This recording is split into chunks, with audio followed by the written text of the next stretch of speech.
എറണാകുളം ജില്ലയിൽ കിഴക്കമ്പലം പഞ്ചായത്തിൽ നിന്ന് അല്പം മാറി മനോഹരമായ ഒരു റെസിഡൻഷ്യൽ ഏരിയയിൽ നിൽക്കുന്ന 10 സെന്റിൽ 4 ബെഡ്റൂം വിത്ത് അറ്റാച്ച്ഡ് ബാത്റൂമോടുകൂടി വരുന്ന നല്ലൊരു സിംഗിൾ സ്റ്റോറി വീടിന്റെ വിശേഷമാണ് ഇന്ന് നിങ്ങളുമായി ഞങ്ങൾ ഷെയർ ചെയ്യുന്നത്.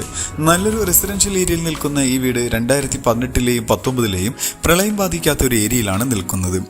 നല്ല പച്ചപ്പ് നിറഞ്ഞ പ്രകൃതി ഭംഗിയോടെ ഇണങ്ങിച്ചേർന്ന് നിൽക്കുന്ന ഒരു സ്ഥലത്ത് തന്നെയാണ് ഈ വീട് നിൽക്കുന്നത്.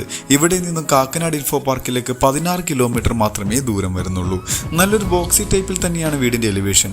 ഫ്രണ്ടിലായിട്ട് എക്സോ വർക്കുകളും LED ലൈറ്റുകളെല്ലാം കൊടുത്ത് മനോഹരമാക്കിയിട്ടുണ്ട്. നല്ല വീടുകളെല്ലാം സ്ഥിതി ചെയ്യുന്ന മനോഹരമായ ഒരു സ്ഥലം കൂടിയാണ്. 600 മീറ്റർ മാത്രമേ ബസ് സ്റ്റോപ്പിലേക്കുള്ള ദൂരം വരുന്നുള്ളൂ. 4 മീറ്ററോളം വീതി വരുന്ന റോഡുകളാണ് ഈ വീടിനായി കൊടുത്തിരിക്കുന്നത്. സ്ലൈഡിങ്ങിൽ തുറക്കാവുന്ന ഗേറ്റ് എല്ലാം ഫ്രണ്ടിലായി നമുക്ക് കാണാൻ കഴിയും. വീടിന്റെ മുറ്റത്തേക്ക് പ്രവേശിച്ചു കഴിഞ്ഞാൽ 4-5 വണ്ടി പാർക്ക് ചെയ്യാവുന്ന ഒരു പ്രൊവിഷൻ വീടിന്റെ മുറ്റത്തായി ലഭിക്കുന്നുണ്ട്.